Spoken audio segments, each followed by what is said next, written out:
Greetings, and welcome to another brand new episode of Out the Box Talks. I am your host, Cril. We are back as usual for another special episode, right? This is episode 74. And I'm really excited to have the guests that will be, in the space. I was going to say in the building, right? But in the space, the virtual space with me tonight. This brother is no stranger to the platform. In fact, I did an interview with him last year around August 2020, and he has been making a number of moves since then, and he's done something really, really dope that I couldn't help but to, talk to him about and give him recognition about. So we're going to talk to this brother in a little bit. Before I do that, I do want to shout out, some of the things going on with Out the Box. So always remember to go check out our website. So if you are new to Out the Box Media, make sure you go visit our website, outtheboxmedia.com. We have a plethora of episodes ranging all the way back from 2009 with the TV show Out the Box TV on this YouTube platform. And we've done so much since then. So you can find a lot of our, previous episodes and interviews with multiple hip hop artists on that website. So as you see, I have the website up on the screen if you're looking at the video on YouTube. Also, we have our merch store, which is outtheboxmedia.bigcartel.com. I got t-shirts. We got Out the Box snapback hats. We got sweaters. We even got the baseball tees. A number of items that if you really resonate with what we do here, you resonate with this movement of underground hip hop, creative hip hop, conscious hip hop, quality hip hop in general, and you are connected to the music that you get to hear on this platform, and you like what we do, definitely feel free to go to that website and support us and get you some Out the Box merch. Also, if you want to donate to Out the Box Media, right? It does take, some funds to make this happen on a regular basis. Feel free and encouraged to go donate whatever amount you would like to our Cash App, which is hashtag Out the Box Rep, or you can donate to PayPal at paypal.me/outtheboxmedia. These links will be in the description of the video as well, so you can click on them. And if you're listening via the audio podcast, you will find them in the description as well there. Okay, so another thing that I do want to mention, as I said, the audio podcast. So if you're watching this interview on YouTube, we also have an audio podcast where you can catch the high quality audio on platforms like Spotify, Apple, Google Podcasts, etc. Generally, where you would find podcasts, it's there. All right. So got that out the way. I just wanted to make sure I let the folks know, because I got to plug, the other stuff happening with Out the Box. Oh, yeah, one other thing I forgot is our Patreon page, where you can actually go to find exclusive interview clips only available to Patreon members, so that, you're able to learn a little bit more and get access to that. Okay, so that's only for Patreon members and those subscribers that go above and beyond to support Out the Box. All right. So like I said, my episode today, episode 74, features an artist who I have interviewed before. I have followed this brother's career for quite some time, and I just admire all of the amazing things he's doing. He put out a book, his first children's book, entitled She Sees, not too long ago. I want to feel like it's like about a week ago. And it also has a soundtrack, a music soundtrack to it, which is really dope. So we're going to talk to him about that today. And he's been doing a number of things since the beginning of the year. So without further ado, I want to welcome to our Out the Box Talks listening and viewing audience, my brother, native of the DMV area. I want to welcome to our audience my homie, Substantial. Welcome.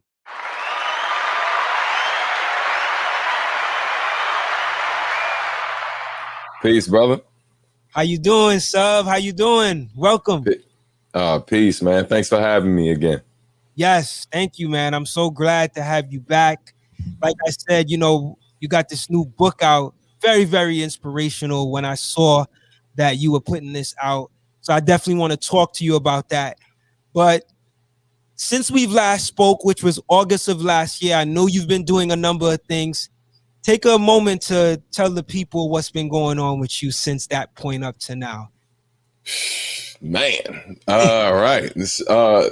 Yeah, it's been a lot, man. All great things. Obviously, you know, a lot has been happening in the world. So the biggest challenge has really been trying to stay productive while at the same time taking care of, you know, our mental health. You know what I mean? And so I find for me sometimes, you know, while it's good to stay informed and all of that, like taking that personal time to do whatever it is you do. And in my case, create, you know what I mean? So it's helped me like really stay productive. A lot of collaborations and stuff with different folks. You know, one of the things that happened was me and Marcus D teamed back up to do Winter Breaks 2 that came out back in December of last year. That was really exciting, man. A lot of fun putting that together, and got to do something real dope with my moms that I had never done. I had never used her voice on any of my music, so that was just a great experience. And you know, me and the homie Marcus D, we go back like 2007, something like that. So it was dope to get back to work with him too. So that was one of the things that happened. Also, been doing a lot of video game music, man. That's been really exciting. I first took the dive into that back in like 2018. The end of 2017, I had negotiated a situation, did like 2 tracks in 2018. And then it was just kind of quiet for a minute. But then like, man, once quarantine started, I did this 1 track with the homie Mason Lieberman. Shout out to him, Mega Ran, my man Zed, and just a host of other dope artists, including the legendary Seatbelts and Yoko Kanno, who did the sound. Yoko Kanno did the soundtrack for oh my God, I got it right here. Cowboy Bebop. How am I slipping? That's like one of the greatest joints ever. But Cowboy Bebop, and we did a tribute to that anime while doing a cover of the closing song called Real Folk Blues. So that was one of the things that was already in motion before August of last year, but basically we found out right after that time I chopped it up with you in the interview that song ended up hitting number 6 on the Billboard charts for world digital sales. So we had no idea that happened because I'm not on Billboard checking to see how my underground music is performing. But I was doing a search, man, and I found that out. And that was amazing, especially because that song was a fundraiser. So we raised over $50,000 for the CDC and Doctors Without Borders to help fight COVID-19. So that was super dope, man. Sold a lot of vinyl and also hit number 1 on Japan's rock charts. Because even though there's rapping on there, it was also rock infused track too. So that's been happening, man. And Jesus, what else? We got nominated for a Hollywood Music and Media Award for another song that I did for a video game called Arc Knights. Yes. Yeah, man. And so that was crazy. And then PUBG Mobile dropped this song that I did for the short film they did called The Growth, which was like 2 or 3 minute long 3D animation joint. And that, dude, like it's been crazy, man. Did some stuff for Mobile Legends Bang Bang, and then Arc Knights just dropped another video for a song. Because I think I did like 3 songs with them for their game, and they just dropped another music video, animated music video for one of the tracks. So, dude, man. It's and that's outside of me just kind of putting out other stuff like the Dirty Sneakers instrumentals and now the new stuff that's out, and I'm sure I'm missing a bunch of stuff, but yeah, bro, it's been busy to say the least. Did you say the Spizzy commercial? Oh no, my man. Yeah, so yeah, and so my business that me and my wife have called Substantial Art and Music. Spizzy is one of our clients. We our business is we do consultations, and also we're a multimedia company. So Spizzy is one of our clients. They're a smoothie shop in Camp Springs, Maryland. And so basically, end of 2020, they stepped to the homie. Shout out to Brother Victorious. He stepped to me and asked me to do a jingle for their shop. And of course, it's like this the homie since he was 10 and I was like 14, something, no, 12. No, I'm lying. He was 12, I was 14. There you go. And yeah, man. So he asked me to do it and stuff, and we were already working with his business. So of course we agreed to do it. And then I pitched the idea for doing the commercial for them as well. A shout out to the legendary producer / MC Roddy Rod, DJ Roddy Rod, because he's also a really dope film director. So he shot the commercial for that. And yeah, man, so that happened as well, man. It's been amazing, dude. Like it's been a great, all things considered, what the world's been experienced, you know. Right. I definitely was making a lot of lemonade out of the lemons we were given. So yeah, you know. I underestimated how much you've done because I'm just keeping a record of what I've seen. Some of the things you've mentioned, I haven't even seen, and maybe I missed it in terms of your promotion. But yeah, you've been really busy. Now, one of the things that you've done that really stood out to me prior to this book and this soundtrack is, as you spoke about earlier, is the Bop Alloy project, right? The Winter Breaks 2. I thought it was so dope. And I wanted to ask you, like, why did it take so long for you guys to get back together again? And what made, December 2020 be an actual day that, that time that you guys decided to release this project? What made it, perfect for you to release it at that time? For sure. Yeah. So Marcus and I, like, we're always in contact. He's like, I joke all the time, like that's my brother from another mother, man. He just got vitiligo. You know what I mean? So, but yeah, man. Shout out the White Chocolate, aka what we call him, Chef Boy MD. But yeah, man, that's the homie, man. And so we're always in contact, even if we're not always working on music. Even though he lives in Tokyo, Japan, and we've actually been sitting on some of the production for Winter Breaks 2 for quite some time. Like we had some of the concepts, or at least the direction we wanted to go in for a while now. But, people love to say, this year hit different. You know what I mean? People love to say how things hit different. And when people say something hit different, 2020 is probably the definition and the epitome of hitting different. And like, Christmas was, Christmas, whether you celebrate it or not, that time of year, from November to the end of December, like, is just families getting together, you know what I mean? And coming together with your folks. And so with us being in a pandemic, like, I really just was looking at all of this very different, you know what I mean? Like in, one of the songs, What's It Without You? The funny thing is that song, the concept for it, I came up with it probably in like early 2019, long before any of this was even going to be a thing, right? Like in terms of the pandemic. And but I didn't write it, right? I just had the chorus. And I was really just thinking about like, just like now that my mom doesn't live in the area anymore. And I was thinking of other people like who just don't get to spend those precious moments with the people they love most, right? And so, but then reflecting on that hook, when I was starting to write the project, I was looking at that hook and I was like, damn, this has a whole different meaning right now. And so, realizing that, man, the last time I saw my mom just could be the last time I saw my mom, like for real, you know what I mean? And the weight of that, especially when I was looking at what the hook was saying.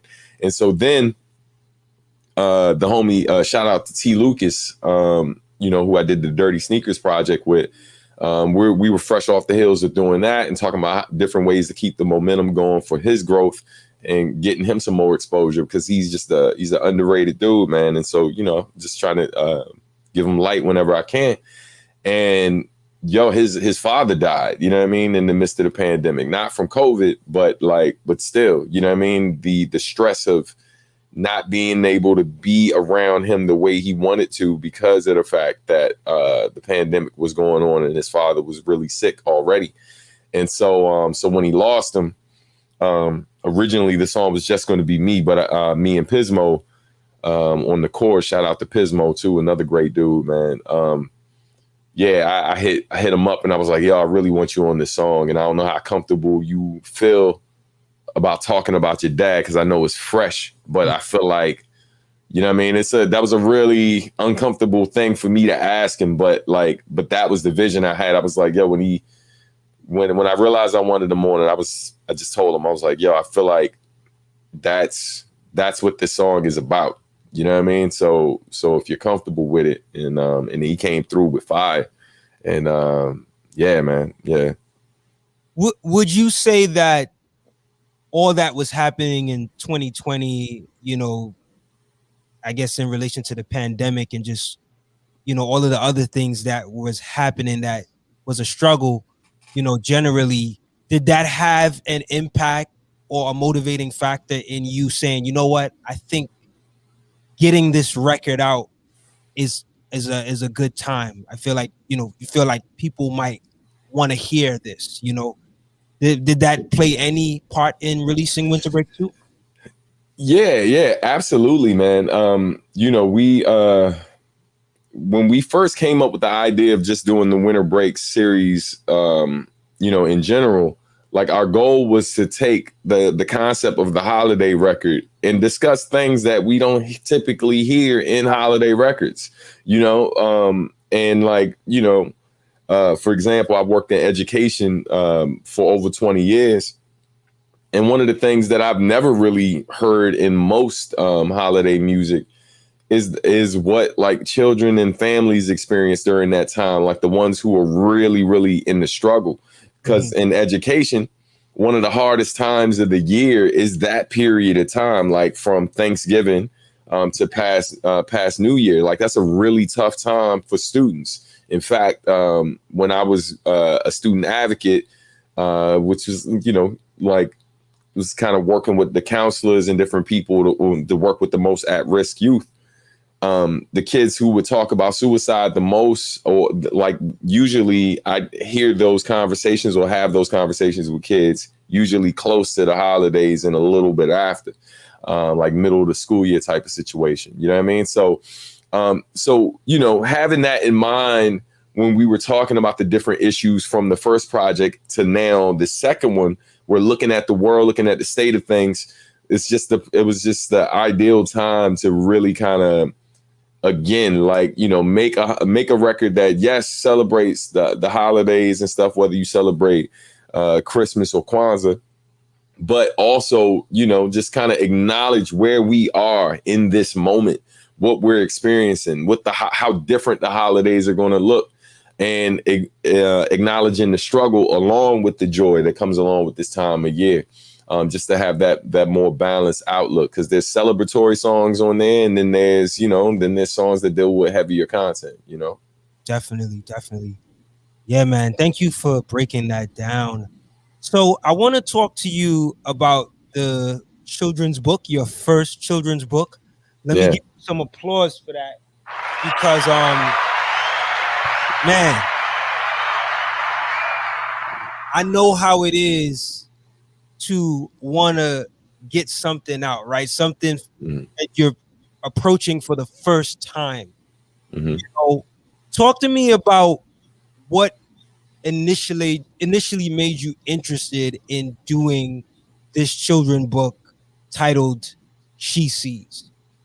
Oh man, my wife is dope. So we were in the car, I think we were on our way to get our daughter, or we were picking her up. But like I think around that time, was it Recompositions had just come out. So like, like a lot of times when you have a new release and stuff, or it's close to the time of the release, you're listening to the music, like trying to figure out what needs to be better, what need to go, whatever. I can't remember if it was already out, if it was about to come out. But anyway, my wife was listening to the song In My Daughter's Eyes, the second version of the song. And she just says, this could make a really dope children's book. You ever thought about doing that? And I just kind of, give her the side eye, like, that is the furthest thing from my mind, but that actually sounds like a dope idea. So we just started having conversations about it, and really just started wrapping our brains around how that could happen. And so yeah, man, we ended up like just kind of talking about like what lyrics would kind of stay, what would go, what additional writing would need to go into it, to kind of keep it kind of simple, you know what I mean? Since it's going to be targeting like young ones, like the really young kids. And then it just came down to illustrator, because basically both my wife and I both have a visual arts background. So if we wanted to, like, we could have like illustrated the book ourselves. Like, my wife is actually an amazing illustrator. And I'd like to think I'm pretty dope in my own right. We both went to Pratt Institute in Brooklyn, New York. It's one of the top art schools in the country. I also went to Suitland High School in Prince George's County, Maryland, which is one of the top performing arts school, visual performing arts schools in the DMV area, definitely in Maryland. So, so we have the skill sets, and a lot of people don't know that we have these skill set, right? But the skill set, but there's something about being in a position to leverage the different talent that you have access to, and not feeling like you got to do everything yourself. So that way you can kind of focus on other parts and make it the best project it can be, and not stretch yourself too thin. So we started talking about different illustrators that we knew. And there were two different Black women that we knew who were amazing, who were both amazing artists. One of them, shout out to Katie Fox. She was one of the people we were thinking about. Even though we didn't go with her for this, the dope thing is she's actually putting out a manga that's coming out in September. And I'm actually producing a soundtrack for her manga. So, I was like, hey, look, we're working on something already. You know what I mean? Let's work with this other sister. And that's Luna Bunny, Mira Nelson. She's just a super talented illustrator from Detroit, who I had the pleasure of meeting when I did YumaCon back in November of 2019. And so basically, we talked it over. I showed my wife some of her stuff. She was already doing like illustrations of me. At one point did a illustration for my daughter, actually ended up doing a avatar for my daughter's YouTube channel and all of that, and did some stuff for me and the homies podcast when we were still doing Substantial Sundays. So, like, we were very familiar with her work. Talked to her, the initial conversation, she was, seemed a bit like, wow, this is almost like a little overwhelming, because she had never done anything like that at the time. And so it took a little convincing to get her on board, which was actually pretty awesome, right? Like, because a lot of people just, either be like, hell nah, or they take the bag and maybe it doesn't come out as great as it could, right? And yeah, man, but, we talked to her a bit, and then we kind of fell back a little bit, just focused on getting the manuscript together. And then once we had everything ready, we circled back to her again top of this year and was like, hey, look, we got everything ready. We just want to know if you're still interested and what your rate is. And we got the contracts together. She agreed to do it. And it felt real good to pay her for work, because we really believe in what she was doing and what she does. And it was great that she you know, I like working with people who are actually fans of what I do when it comes to like us collaborating on art. Like, I'm not the type of person to reach out to someone to collaborate if they don't genuinely seem interested in my work. You know what I mean? And she was a fan first. And so I like working with fans, and more importantly, I like paying fans. You know what I'm saying? Like they invest in us all the time. So if they got a skill set that can benefit my career and what I do and stuff, why wouldn't I pay someone who's been supporting me? You know what I mean? So, Indeed. yeah. So yeah, man. So that's kind of how it came about. It's really exciting, you know. How did y'all settle on the title She Sees? Great question. So in the song, In My Daughter's Eyes, the second version, that's the main line that kind of repeats through the first two verses. She sees love, she sees trust. When she thinks about both, she sees us. That's how both the first and second verse start. And so, the first version of the song In My Daughter's Eyes, which was on my 2017 album, The Past Is Always Present in the Future, it's a lot more wordy, right? Like, it's like really kind of doing a deep dive into the world, basically me viewing the world in terms of what my daughter's experience is, but it's a lot of me in it, right? It's a lot of my observation and me like thinking about it on a much deeper level than maybe how my children see it. In the second version, I literally sat with my daughter, my oldest daughter, and I had her write a bunch of different things down. I'm like, yo, what do you think are some of the things that you see right now? And how do you perceive these things? How do you feel about these things? And I want you to help me with your sister, right? Like, I know what I see from her, but I also want to kind of get your perspective on what her experiences are and what she sees. And so that's why, like, the second version of it, like, I kind of simplified it a bit. So it wasn't so wordy. I kind of saved that for the bridge of the track and when I switched the flow up. But mostly I just wanted to kind of be a bit more direct with it, which ultimately led to the idea that my wife had to do the book. Dope. Do you actually have the book handy that you might want to? I don't know if you have it with you to put it on the screen. Let me send a message to someone. She might have to slide it under the door. We do have a prototype here, though. I could probably. I've never done this before, but maybe I could share my screen, or if you want, you could share your screen. But yeah, I could share the screen over here. Okay, we can do that. Yeah, if you've done it, you could go ahead and share the screen, or if you need me to give you access, because I do want people to kind of see the book. You know, if you want to just throw an image up. Got you. But as you get ready to do that, I wanted to, talk to you a little bit more about, working with Luna Bunny, right? Is that how you say her name? Yeah. So the illustrator, Luna Bunny, take me through the process of, what it was like communicating this idea to her, and, how you guys were able to work through the collaboration up until the book's release. Is that the image? Yeah, that's it. Yep, that's it right there. Okay, so I'll add it now. There we go. Yeah, man.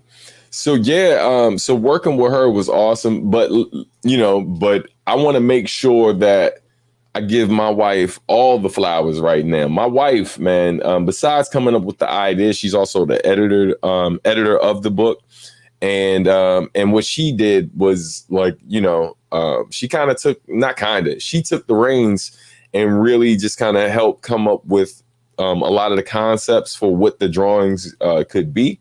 So a lot of it was her vision and what she kind of had in mind, and then she'd run certain things by me. Other times I was like, well, maybe this, but a lot of it was her and Luna Bunny probably communicating the most, which was, it was dope for a lot of reasons. It was dope to not have to take on as much, but also, like, my wife, man, when it comes to, like, her organization, in everything that we tackle, like, for example, with this, how successful our business has been, even though it bears my stage name, our company bears my stage name, it's truly a equal partnership. Like, our business would not be what it is if it wasn't for a lot of the things that my wife does behind the scenes. She's not a person who loves all of the attention unless we're like doing workshops or something where we're like truly just helping people. She's not trying to be on the camera. She prefers to be behind the camera most of the time, like pulling the strings. So yeah, man. But working with Luna Bunny was great. It taught us a lot about how to kind of just, we have a lot of experience working with different types of artists, but this was a bit different. This isn't us collaborating with an artist to help a particular client. This was working with an artist to help them fulfill our vision. And we're visual artists and I'm a musician. So while, I do collaborate with people sometimes and ask for their help, 9 times out of 10, we're doing stuff ourselves, right? I did the song Black of All Trades for a reason. There's a lot that I do myself. So, it was a lot of trust. It was a lot of trust involved. But I find that it's easier to trust someone who believes in what you do and believes in your vision. So us kind of falling back and just kind of letting her do what she does and then giving feedback here and there. And maybe nitpicking more than we needed to do sometimes, and other times just really falling back and trusting what she does. Was exciting, man. It was a really great process. It was super dope. Dope. How long did it take for this whole process to be complete? Like when you think about from the start of you and your wife deciding to do this book to when you guys actually released it, which was like last week. Right. Like how long did it take? Yeah, if we start from the initial conversation probably takes place in the first quarter of 2019, right? Which was a few months, I think, after I met Luna Bunny. I'm hoping I'm saying that right. I'm not fully sure if that's. I know it was. I know I met her. I know it was November. I can't remember if it was November 2018 that we met or 2019. Listen, but I want to say it took. It was about a year and a half, right, from the time we had the idea. And then us kind of taking the time to really flush out the manuscript and make sure everything was written the way we wanted it written. And then we circled back to her, like I said, top of this year, back in January. And that's when we got the contracts and everything together and got started. And so while she did all of the illustration, what I did was, because again, my major was graphic design. And so what I did was a lot of the layout, right? So I would take, deciding what the fonts were going to be, the font that's on the cover, like doing that by hand. And then, placing a lot of the images, kind of deciding how certain things were going to, be done. And then inside of the book, when folks get it, they'll see like a pattern of our family's faces that she drew. And so like creating things like that to be in the background of certain texts and stuff. So that's the extent of my visual art contribution to the book. Because I do graphic design, I've spent a lot of time doing layouts for like everything from magazine ads to other people's books. Like I've designed other people's book covers in the past and stuff. So it was great to not have to do the meat, the meat and bones of everything in it, and just kind of really take all of this wonderful work that she did and just lay it out in a way that was pleasing to her. Wonderful, man. So I got a chance to look at the book because I was able to look at the digital version, and I'm so glad that you are offering it physically as well digitally, right? If you ask me, you need to have it physically, right? Because it's just such a great book to have. Like it's something to me that will live on for a lifetime, and beyond lifetimes, right? To have something physical like this. Now the book cover has your 2 daughters depicted outside in what looks like a city park, Mhm. and the baby is actually pointing to the sky, right? Mhm. While your older daughter is actually seated happy and at peace, but also looking up. What Mhm. made you decide on the cover and the significance of it? Man, great question. It's I can't remember if we really gave her like a clear idea of what we wanted for the cover. I wish my wife was in here right now because I know, like I said, she was handling a lot of the conversations about those particular things. But all I remember, like, so the details are fuzzy, but I remember the day she sent that over, and it, just as a quick drawing, we knew instantly. It was like, oh my god, that is it. Like, like the fact that their eyes are so focused in a particular area, like, it makes you wonder what they see, right? Like, it makes you want to open up the book so you can actually see the world through their eyes and see what their lives are like, because it's you don't know how I mean, even though they look at peace and they look at happy on the cover, but it doesn't completely tell you everything. They are very focused and stuff, and while they seem at peace, it's just like you don't fully know what their experience is. So it makes you want to open up and really kind of dive deeper in to see what their worlds look like and what these babies are seeing. That is absolutely so true, because you can see, like, if you look at the to the upper left corner of the book, you see like a sun, like this piece of the sun. So it almost looks like they're looking at the sun, but there's so much things that could be happening in the sky. And Mm-hmm. so it leaves that mystery of, like you said, you don't know what they're looking at. So I'm Right. glad that you guys left it open like that. I just noticed, that they were both looking up as I was Mm-hmm. observing the cover. So I thought it was Mm-hmm. cool that you guys did that. So Thank you. the next question I wanted to ask you was,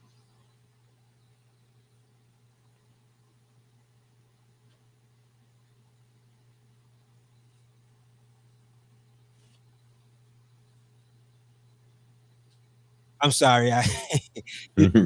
right?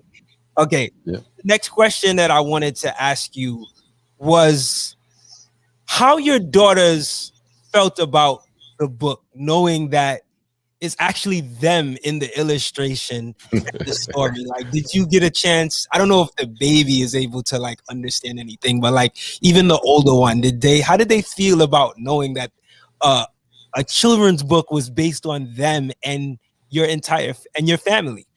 Yeah, man. Great question. Yeah, their response has been awesome, man. Like my oldest daughter, like, she's kind of getting used to being drawn by Luna Bunny. She's a little spoiled at this point because of the fact that Luna Bunny has illustrated her for her YouTube channel and stuff like that, and done like 2 different graphics for her in the past. So she kind of had an idea of how it was going to be in terms of what she would look like, but even still, like, going through the process and getting the pages and seeing what the stuff was turning out to be from the sketches to the final images, yeah, she was just blown away. She was like, oh my god, that looks so awesome. Like, she was just loving it. And then seeing things like like seeing Spizzy in the book, right? Like, because that's very much a part of our routine. Like, we're usually there every 2 weeks. We try to make a habit of going over there, even though it's like 20 minutes from where we live. We cross over the bridge real quick and make sure we go grab our smoothies and stuff. And my daughter, when she sees the Spizzy logo, she's like, smoothies? And she knows, my youngest daughter, right? Well, And my oldest daughter talks about working there. So seeing those things, like, seeing their lives pretty much in this book was kind of surreal, I think, as the process was happening. The youngest one, the dope thing has been, like, since we got the proof of the book, holding the physical book in our hands and seeing it, you know, man, it was a semi-emotional moment. You know what I mean? We damn near shed tears here, but the dopest thing about having it now is like, you know, the last week and a half or so, being able to read it to our youngest daughter, that has been dope. And then just to make sure she fully understands what she's looking at, like just asking her, like, who's that? And then she's like, oh, that's daddy, you know, like she knows. And like, who's that? That's mommy. Like, who's that? That's, you know, Serenity. So like, I mean, that's super dope, man. Like, how many kids get to have that experience, right? Like, there's a children's book or a book in general about your life in the world. You know what I mean? And other people are going to get to see your story. You know? Yeah, definitely, man. That is so dope. So, Thank you. The book obviously is told through the eyes of your two daughters. Mm-hmm. However, I feel like a parent with a boy child could also benefit from this book, right? Can you explain how this book can be beneficial to any family, regardless of the gender of the child? Yeah, for sure. I think, you know, one, there are different things in there, right? Like, for example, there's a part where it talks about facing fears, right? And you literally see, you see my wife with our youngest daughter, like trying to get her to get in the pool, while our oldest daughter is she's practicing swimming. You know what I mean? That in itself in our community, because listen, man, like, you know, swimming is a hit or miss thing in our community. And most of the time it's a miss when we talk about it, right? Like a lot of folks, we might be island people or from coastal places, but like, you know, our relationship with the water is a bit sketchy, like considering what our experience has been crossing these waters. So, but anyway, like, you know, seeing that image in it, right? Like that might inspire a family, boy or girl, right? Who's raising a boy or girl, to encourage them to swim, right? Like take lessons and different things like that. So I think that's a gem in itself. And then, you know, and then other things like if it's a boy, seeing this book, regardless to it being about these two girls, this boy will eventually grow up. So when they see the images of me there, right? Like that's an image of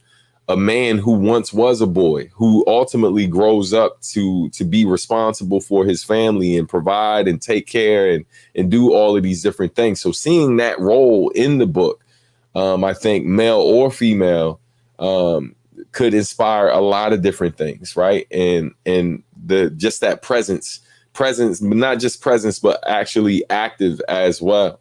And so, and then there's, you know, like brief mentions or lessons about like, you know, screen time and like gadgets and things like that. You know what I mean? So, and it's not like these things are, probably one of our favorite parts of it, or at least mine, is the line where it says, where it talks about, she sees beauty can be fully clothed or undressed, right? Like that line has a lot of different meanings to it, right? Like we probably could have went a different direction with the illustration to make it more literal, right? Like, but helping people understand that beauty can be, because here you got two young girls looking at their mother, and the young girls are like, you know, long sleeves and stuff, long pants on and different things like that. But here they're looking at their mother, who they see as being beautiful. And she's wearing something that's a little more revealing, like she might be going out with friends or going out with their dad.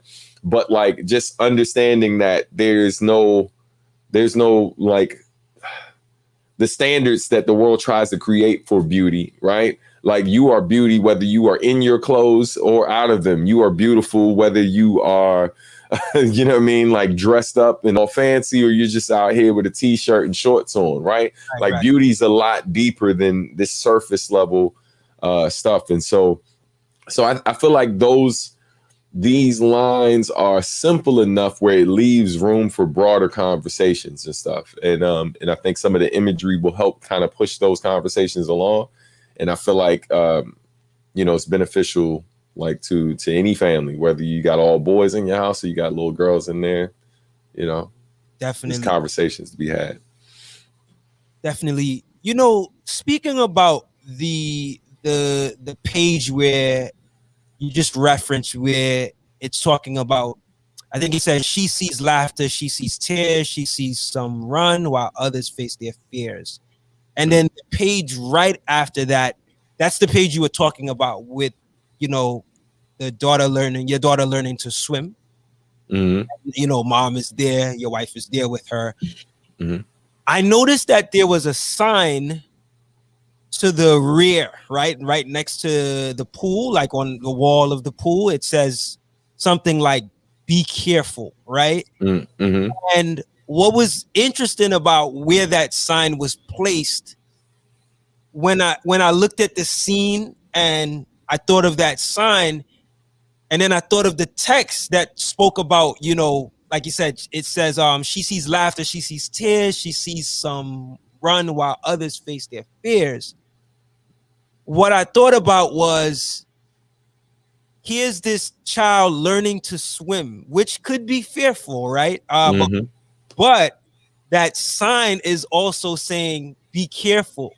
So it's almost like it's saying, it can be fearful, but as long as you're careful, you'll get through it. And mom is there to kind of be there as the care.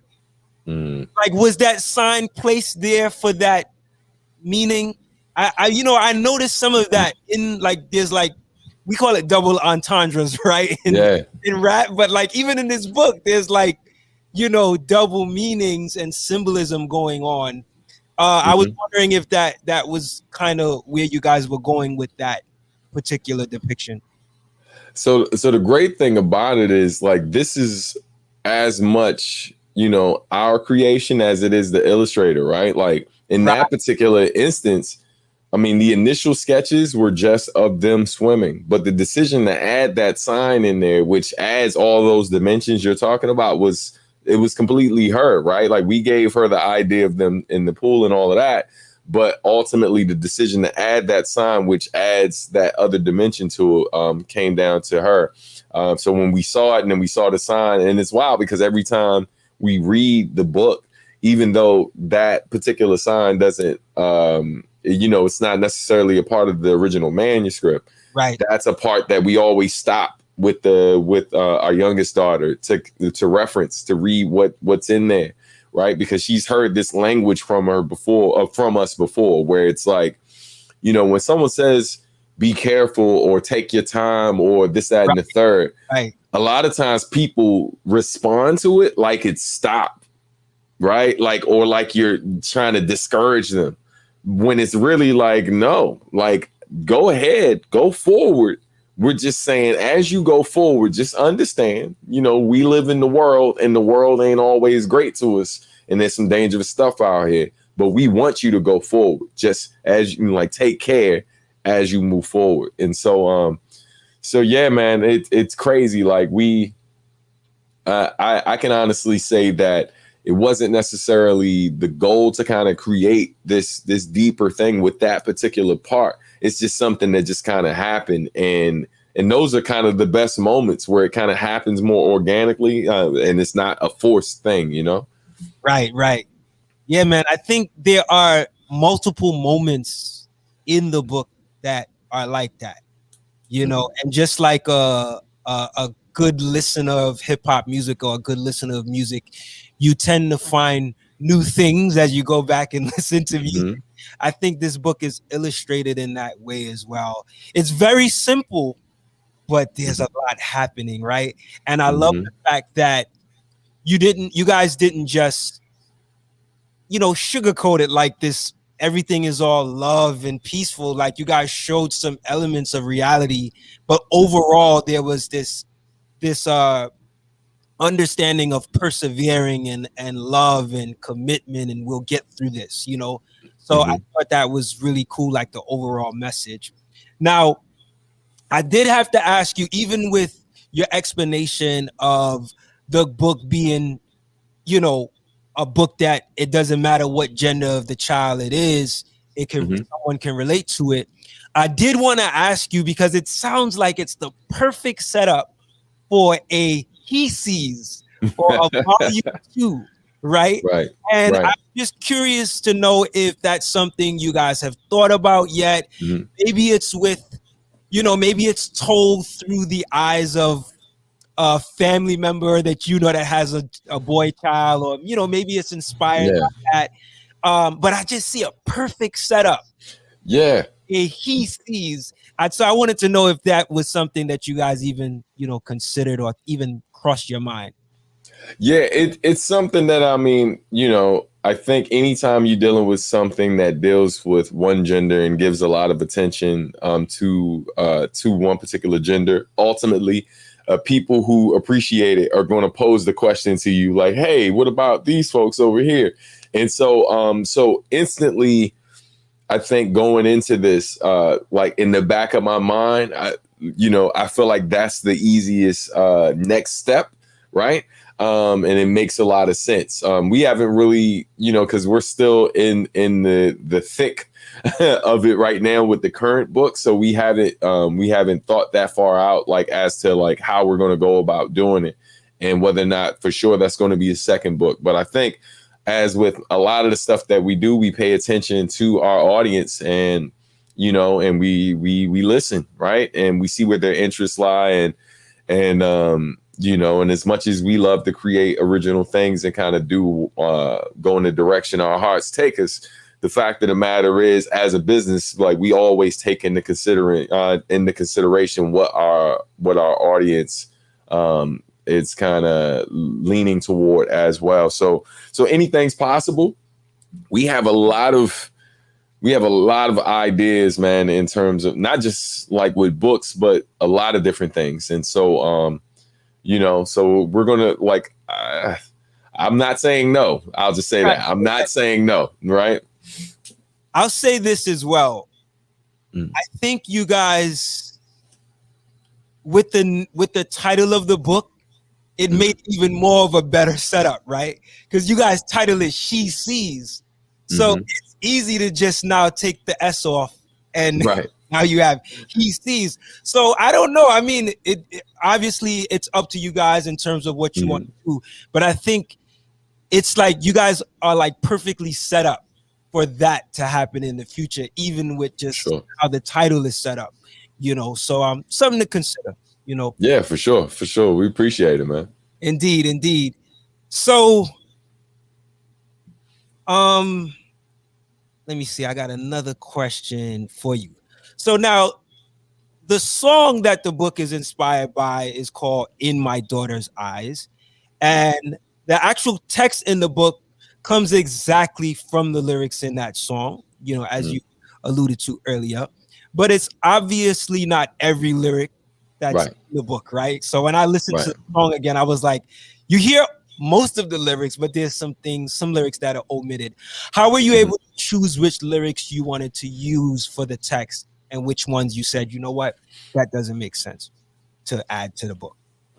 Yeah, like a lot of the lyrics that were really more focused on my experience definitely were some of the first that I was like, all right, yeah, I'm gonna take these things out, like there's how I end the second verse, here for both my daughters till they no longer need me to teach them. When my time comes, they're gonna still hear me repeating, like, stuff like that. It then kind of takes the attention from them and then focuses on me as a character. And I feel like that doesn't necessarily help the story progress the way that we wanted it to in the book. So taking things out like that, like there was something in there where I say something about like she see her big sister playing Fortnite. Meanwhile, both her parents complaining about the alt-right. You know what I mean? Like stuff like that. You know what I mean? Like we already had the gizmos and gadget line in there and stuff, which shows, you know, our daughter playing the game already. So repeating the fact that she's playing a particular game and promoting that particular game, you know, felt like overkill. And then, you know, sometimes people say, and then when you go to the alt-right line, people love nowadays to say, oh, when you bring up a particular thing, oh, why are you bringing politics into this or this, that, and the third? And there's a page in the book where you see on the TV that there's a protest happening where protesters are confronted by police officers, right? And someone might see that as quote unquote politics.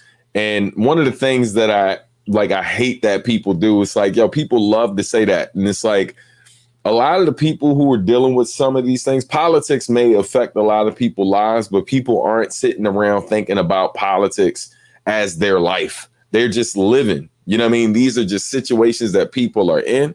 And depending on a person who's kind of removed from that situation and how involved in politics they are, it's easy for people to kind of throw their idea of how everyone operates and how people are trying to politicize certain things. When the fact of the matter is the vast majority of people in these situations, they're not sitting around thinking about that. They're just trying to survive, or they're trying to get out of this situation, improve this situation. So that's why that one line comes out while this illustration that kind of shows this real world situation stays in, to make it clear that this isn't about politics. This is about our lives and trying to figure out how we navigate this and the stresses of seeing this, the stresses for people who are in this. And then meanwhile, a young child, right, who has, you got two children on two different levels in their life, where our oldest daughter is directly affected by this stuff that she's seeing now, because she has a somewhat clearer understanding than she once had when she was younger of what she's seeing. And we're having heavier conversations now. While her sister might be in the same room while that thing is on TV, and the oldest three people in the room are deeply affected by it. But her younger sister, meanwhile, is on the floor playing with one of her toys that happens to be black and another toy that may happen to be white, or like one of the million other things that really is in a real person, right? And like she's not going around thinking about like these people are bad, these people are good, or these people are trying to do bad things. She's just living, just taking life a day at a time. And so that contrast, right? Like trying to show those particular things, and the importance of it, you know? So like, it's, yeah, man, the dope thing of what, you know, as the saying goes, a picture, you know, a picture says 1,000 words, or a picture is 1,000 words. And so I think being able to take out certain lyrics and letting like the art sometimes convey certain messages that the song, you know, might have did a good job in some ways. Sometimes the illustration can do a bit better. So that was a lot of the process. It definitely took some time. I would say the hardest part of it, though, was writing things that weren't necessarily in the song before, just to kind of really help the book close out. Right. So, so like, you know, lines like where it talks about, you know, they see faith when they're face to face, like, you know, believing in each other, knowing that, like, you know, when my youngest daughter looks at her big sister, like in her eyes, there's nothing her big sister can't do, right? Like, you know, except for things that daddy or mommy might do. But like, for the most part, she knows that if we're not in the same room at the time, her big sister probably will be able to take care of any of those things. And so her faith, that's the faith that she puts in her, right? And the belief that her big sister has in her, right? That, you know, she's capable of growing and learning to do things. And while the place she's in right now might be challenging, she's ultimately going to get by it and get to the next thing, because she went through the same path that she went through a similar path in order to get to where she is. So she understands that. So them seeing each other, seeing faith in each other, putting faith in each other and believing in each other. So writing things like that in there, you know, and then talking about, you know, them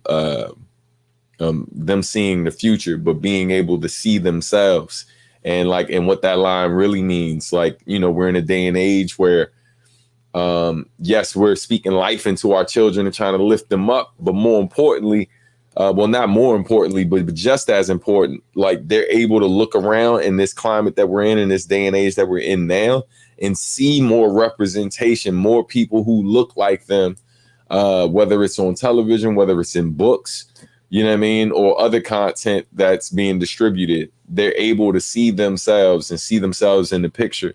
You know, and think of themselves when they think of the future more so now than ever. Yes, man. Well said. Yo, thank you, brother. I wanted to also highlight on that page where it says she sees anger, she sees pain. What's really dope is there is a wall plaque right next to the dining room table to the far right in the image, and it says peace, and it's a blank, you know, an empty dining room table, no one's seated there. And I thought that was really cool because even though, you know, you and your wife are depicted sitting watching TV looking sad at what's going on in the news, that image, that wall plaque that says peace, to me signified, even though craziness is happening in the world, there's still peace. There's still a place of peace at home. And I wondered if that was also like a reason why you guys, you know, displayed that sign there next to the dining room table. Yeah, I mean, one of the things that, you know, we talk about a lot during the pandemic and during quarantine and all of that. You know, I joke with my wife every time we watch something crazy on TV dealing with relationships. I look at her and I'm like, yo, don't ever leave me. Don't ever leave me. I don't want none of what's out here. I was like, you know, I say that all the time. We'll watch Insecure or something crazy with some relationship drama, and that's the running joke. Right. And it's the truth, man. Like, one of the things that I know is a blessing and a privilege is the relationship that, you know, that required a ridiculous amount of work, but what we've built together as a family. And we recognize the fact that not everybody has that. And so that peace that we've created for ourselves in our home, with our babies and with each other, you know, we hold on to that. And that is the center of our beings, our being and our unit, and what keeps us, you know, keeps us centered, keeps us allows our drive to not succumb to all of the craziness that we witness and all of that. And so yeah, man, it's I think, like, if you know us, right, like for the people who really know us and spend time with us and talk to us and stuff like that, man, like we do a good job at, like, regardless of what's happening in the world and what may be happening to people close to us and all of that, and say we empathize and we feel it too, and we understand all of that. But understand this, like, first and foremost, we're responsible for each other in this home. Right. And we got to keep each other strong. And if we don't keep each other strong, keep each other at peace and lift each other up, then how are we going to combat some of this craziness that we seeing that's going on in the world if we're not right within? You know what I mean?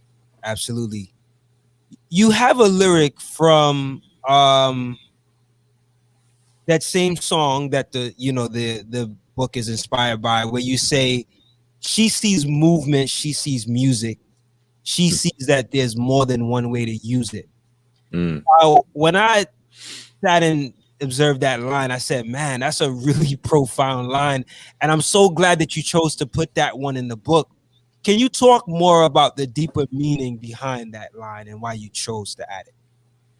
For sure, man. Like, music you know, I mean, I feel like it's the heartbeat of everything, right? And so, and with our family, because we're an artistic family, where, you know, all of us in our home create in some way, shape, or form, you know, for a lot of families, music is just kind of like, you know, it's the background to their day-to-day life, whether it's the music playing in the background at the cookout, or it's, you know, the kid who's kind of not interested in what the grown folks got going on, so they got their AirPods in, or if it's you know, a parent who's working on something and just got the music in the background. For a lot of people, it's just kind of it's around, right? It's just the background, but it's also kind of helping their engine, right? It's like fuel that's flowing through their engine that's keeping them going.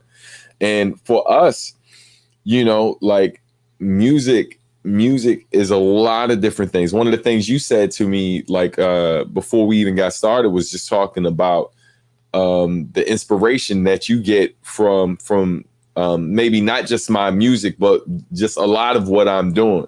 Right. But a lot of the things I've been put in these positions to do came from me doing this music first and foremost. And Right. so you see that, I'm like seeing that there's more than one way to use it. I've used this music to leverage a lot of different opportunities. There's jobs that I got that on paper I probably shouldn't have got because of the fact that I didn't have certain degrees and I didn't have whatever. But the music got me in the door a lot of different places because it allowed me to teach things that other people weren't able to teach. And so it just kept putting me in different positions of power and influence. Right. And I just chose to use it in a way that I felt like was beneficial to more than just myself and my pockets. Like, you know, I felt like I could heal with this a bit, right? Or maybe help lift some people up or create some other opportunities. Go into Southeast DC and maybe build a studio for some kids that this will now be an alternative for them posting up on the block, right? Or these skills I'm helping them develop in audio engineering. And, you know, or me, like nowadays when I'm teaching music business classes as opposed to teaching the art form, you know, this is me using music in another way to help them create real change in their life and create a sustainable life for themselves and educate them in different ways. So our daughters witness that like happening with us all the time. But then on the flip side of that, they're also witnessing us use music to help like exercise and all of these, man, it's just, there's so many different things that music can be used for. And I think we do an excellent job in our home of really kind of showing that to our kids. You know what I mean? Wow, man. You know, the reason why I said that line was profound is because the way it resonated to me was utilizing music in a positive way, right? And that's all what you just said, right? Like these are all positive things that, you know, you've done and how you use the music. You've used it progressively. And when you think about hip hop or urban music, it tends to get a bad rap at times for what is perpetuated, right? Mostly in the mainstream or commercial media. But I like the fact that, you know, we can focus the lens on the positive that exists, right? Like since the inception of hip hop, there's always been people using hip hop for uplifting reasons, for inspirational reasons. And there's also been people using it for reasons that may have a degrading outcome, right? So I love the fact that you highlighted there's more than one, you know, there's multiple ways that you can use music, and you also express the way that you actually live that. So yeah, man, I definitely had to shout you out on that. Appreciate it, man. Thank you, brother. Indeed. So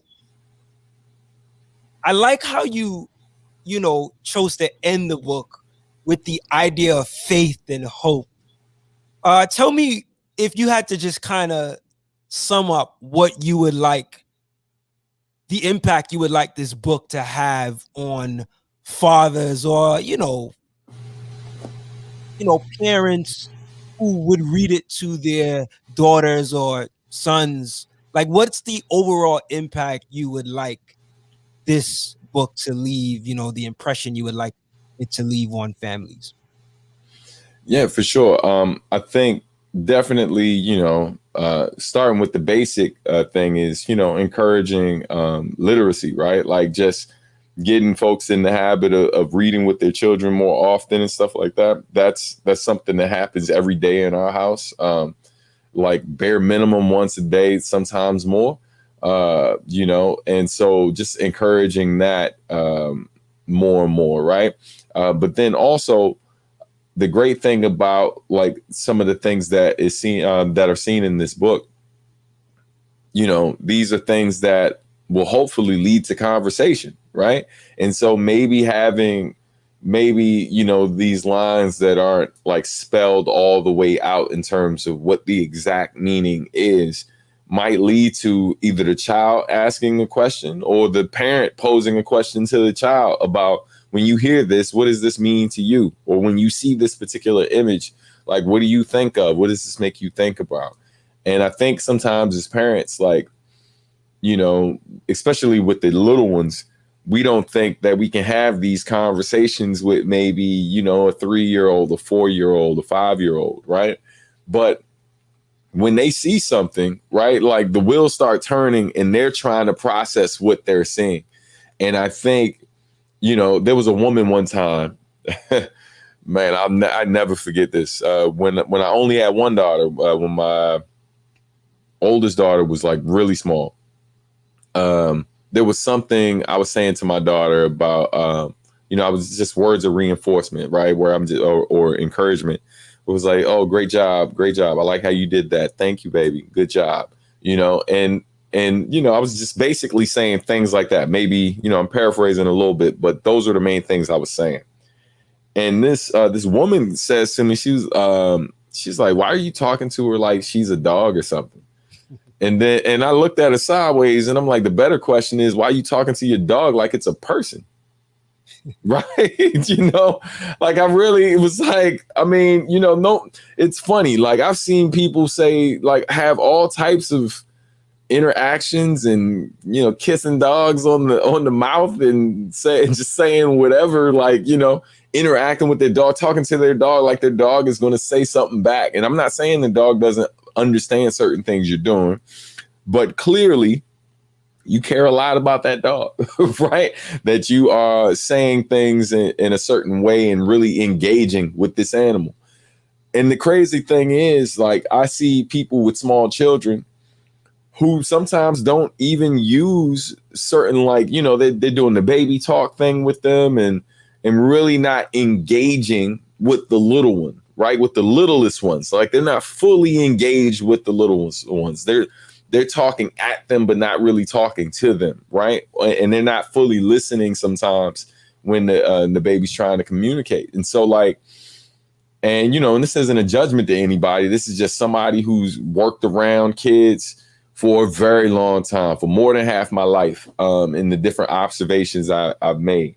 And so, and someone who's also raised children. And so, I just want these I want to create conversations, not just between adults and adults, like who end up preaching to the choir, but really just kind of hopefully use this as a vehicle that maybe creates some conversations. And most importantly, man, the last thing is, celebrate fathers, celebrate Black fathers. People love to say, things like that. Like people love to act like we're not out here. You know what I mean? And someone said something one time, just about how, like I don't really be seeing a lot of Black dads out here like that. And I just, and I challenged the homie. I was like, bro, fam, you're gonna have to look at your circle and reevaluate your whole situation. Like maybe you need to be around different people, because like, dog, my circle filled with them, like overflowing with them. You know what I mean? Like I show up any of the homies like house or have a get together, man. And it's, if we're talking about 20, 30 people in there, man, it's like, at least 10, 15 fathers present. You know what I mean? All actively involved, whether they're with the with their lady or not. You know what I mean? So, just understanding that, like, yo, making sure that you're a certain type of person who is going to make sure that I'm just like the artist, right? And this is the parallel. There are certain, like, if I'm talking to a young artist and giving them advice on their career, or just anyone who's trying to be a better professional, I'm like, yo, you need to hang around people who know more than you, right? Like, you need to not be so insecure that when you're in the room with someone smarter, or at least someone who's smarter when it comes to this one particular thing than you, that like, yo, you can't be intimidated by that. You got to learn from it, right? And so the same thing applies to like parenthood and other things in our life, right, that aren't business related. Like, I keep these amazing fathers around and stuff like that, and these people in my circle, because I learn from them. You know what I mean? Like, they lift me up, and I hopefully lift them up and inspire them as well. And so they make me a better father, and in some cases make me a better husband. So I know that's a lot, but this little book, man, I hope does. I've seen my music do a lot for people over the years, and hear some amazing stories. I recently sent a fan like an autograph hat, and they just sent me like a tearful, like they were teared up just talking about like how, and so I recognize that what I'm doing, and it's not the hat that like created the emotion. It's what I've put into my music over the years, and what I represent as an artist. And so this book is no different. I need it to be a reflection of what I built my career on, and what more importantly, what we built our family around. You know what I mean? Like, this piece that we're pushing, this not necessarily just education in the traditional sense, but just trying to lift people up, give them a different point of view, maybe show them some things we don't see enough of, and just remind them that, yo, it's real, it's out here. You know what I mean? This isn't some make believe thing or whatever. That, this is real. This is our day to day life, and hopefully it inspires some folks. Absolutely, man. Wow, man. So we're like we spent, I feel like, at least an hour already, and I can't stop without asking you about the soundtrack, right? Which actually comes with the book. Now, I know it's comprised of previously released and new music. Tell me how you decided on which songs from your catalog you would choose for the project, and tell me like what the new records are that you added to the project. Sure. Yeah. First and foremost, I knew that I had a decent amount of songs where I've rapped about my experience as a father, right? Being a black man in this country and being a father. And so I wanted to grab a lot of those songs, including the song that inspired the book, and put them together on a project, that would really just kind of showcase like my growth and my progression as a dad, and just like, I say sometimes how, like, best job on the planet. It's like also the most difficult job on the planet, right? But I wanted, for me, I feel like fatherhood isn't celebrated the same way that motherhood is. And I think we spend so much time talking about like bad fathers that we don't celebrate the good ones enough. You know what I mean? And then even when we do have good ones in the picture, a lot of times, man, I talk about it on the song Dedicated and Driven. I'm rocking the shirt now, but like, I talk about it where I say, how ain't about what we're given. Like, I say something about whether it's a big piece of chicken or vegan burger with all the it was like all the world's greatest dad mugs, all the ties and world's greatest dad mugs were given, or big piece of chicken or vegan burger with all the fixings, right? Like, a lot of not all of the time, but there are plenty of times where a lot of the gifts that fathers are given a lot of times are very trivial and not like, not always so heartfelt. Unless we're talking about the more creative ones and stuff like that sometimes families come together and do. But like, I as someone who grew up with a single mother, like I think of the different things that I've done for my mom, right? And I can honestly say, like, just growing up, I don't know if I would have put that much thought and care into what I gave my father. And that's mainly because dads are kind of, I think some people's image of fathers is stoic, serious, you know what I mean? Like, but like, I'm a playful dad. I play with my kids a lot. Whether it's playing video games with my older daughter or whatever, like, and I think sometimes that daughter father relationship is a bit different too, where you love up on them a bit more, where with sons, a lot of times people are so concerned that their son's going to be too soft, so they try to toughen them up. But I think that sometimes translates into not maybe doing as much as we would do for moms, for dads, because we don't want dad to think we soft, right? Or that's I don't know. Like, it's layered, man. Like when you think about it, like, from childhood, like you think about even how, boys are treated and stuff. Yeah.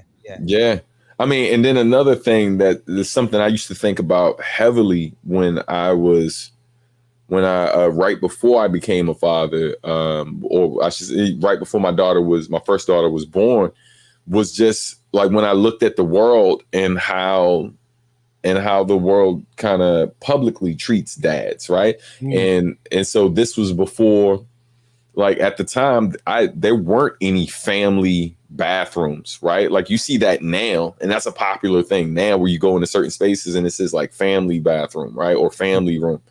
But most places at one point in time, and not even that long ago, I'm talking about still 2000s, right? You go into a place and it'd be like men's room, or no, it'd be ladies' room, men's room, mother's room, right. And so I walked into a place one time. I walked into Baby's Oz, and when I saw that, after I came from the bathroom, I went back to the front and I asked the lady while she was talking to my wife. I was like, "Hey, where's the father's room?" And all the women laughed. And I was like, "Yeah, but I'm serious." I was dead ass. I was like, "Yo, no, I'm serious. Where's the father's room?" And then, and the lady starts to explain. I was like, "No, I get it." I was like, "But what happens the day I come in here with my daughter and my wife ain't here?" Right. And then my daughter need to get changed. I'm supposed to take her to that nasty ass men's room that clearly y'all don't care much about, because most of the people who come in here are women. Most of the people who work here are women. And when I walk into the bathroom, I could tell ain't a whole lot of care in this room. But that's where I'm supposed to change my kid. That's where I'm supposed to do all of the things that a mother is expected to do, right? But if mom ain't there, I'm supposed to do the exact same thing, but I don't get a space to do it in. So people don't think about how that translates to people who may be potential fathers someday, right? We a lot of times are training ourselves and future generations on how to perpetuate certain stereotypes that ultimately don't benefit couples and families, right? Like create more strain about whose role is what. Yo, y'all both had a kid. It's both y'all role to provide for that kid. It's both of your roles to nurture that child. Nurturing doesn't automatically fall on the mother, and providing doesn't automatically fall on the father. So we balance that out in our home a lot. We take turns cooking. We take turns reading to our daughter. And all of these different things. And yeah, man, like, so a lot of the music that was created over the years deals with a lot of those things that I witnessed, and a lot of these things. And basically, man, I try to celebrate fatherhood as much as possible, because I'm thinking of all the people coming up behind me. I'm trying to give them what I didn't necessarily have. Right. There wasn't a whole lot of people out here like making, shout out to the homies I grew up with. Their fathers made fatherhood look dope. And I think that's part of the reason why I'm the father I am. but for the most part, it just didn't look like the business unless we were watching the Cosby Show, and we know how that ended. And so, you know what I'm saying? Shout out to Cosby. But yeah, man. So yeah, so I mean that's kind of the motivation behind like picking those older songs and stuff like that, and then leading up to the newer ones. Got it. Now, Dedicated and Driven, is that like one of the new songs? Yeah, for sure. It's matter of fact, the video, by the time this video is live, the music video should be out. And that's actually directed and edited and illustrated by my wife. So shout out to her. She's actually a film student and you know, been putting in the work to you know, do her thing. You know what I mean? I ain't saying she's gonna be the next Ava, but she gonna be doing something. I'm trying to be this stay-at-home husband, bro. You know what I'm saying? But anyway, yeah, man. But Dedicated and Driven is the second single from the project. Dedicated and Driven breaks down to dad, you know what I mean? Yeah. And basically, you know, I wanted an anthem like for the dads, you know what I mean? And that was the goal, man. And unfortunately, one of the homies who's a big fan over the years, like I met him because he was a fan of the music, and we ended up becoming friends. Shout out to my man Eric Powell, Senior. He passed away this past year, right around the time I was planning this project out. Right, and so, yeah, I appreciate it, man. But shout out to his son ELPJ, really talented artist and really just great brother from this area. He, you know, his passing. Like I think about him a lot because I would talk. We when we weren't talking hip hop, we were talking about our kids. Right. That was it. You know what I mean? And this dude was an amazing father, man. And so like, you know, seeing brothers like that, like, you know, I want them to be able to have songs that they can play like around their babies. That like, I mean, yo, there's a million songs about how crappy a lot of our fathers were. You know what I'm saying? It's like, you know. It's, you know, where's the anthem for where's the anthems for the people doing what they supposed to do? Right. You know what I mean? Because we love to shit on the people who ain't doing what they supposed to do. That's easy. Like there's no shortage of those songs. But like I feel like we get into this bad habit. I used to see it in the school system all the time when they talk about like positive reinforcement, you know, when you're celebrating positive behaviors. A lot of times adults from a certain era would sometimes say things like, you know, why am I giving them a reward for doing what they're supposed to be doing? Like, well, I mean, you know, when they do something they're not supposed to do, they get something. Right. Mm-hmm. So if they do something that they're supposed to do and they do it well, why wouldn't they get something? There's a consequence when they don't do what they're supposed to do. So then what do they get for doing the right thing? Because if we don't get in this habit of celebrating certain things that we want more people to do, then ultimately they're like, yo, it don't seem like you give a shit or pay attention to me when I do the right thing. So if I want your attention, maybe I gotta go the other way. Mm-hmm. You know what I mean? Like people don't think that, and I don't really feel like people think that through. So like it's reactionary at times, and you really got to look at it from the child's perspective or the child's point of view. Yeah, for sure, man. So on the song Dedicated and Driven, you have a line where you say people speak to your children but treat you like they don't see you. And you know, I know you're talking like from a father's perspective. Mm-hmm. And that is an unfortunate reality, right? So that happens at times. Can you speak about your experience and what has helped you to be resilient as an honorable father, despite some of the, you know, societal obstacles that good dads may face? Like, how have you been resilient through all of the pressures and, you know, the obstacles you're talking about?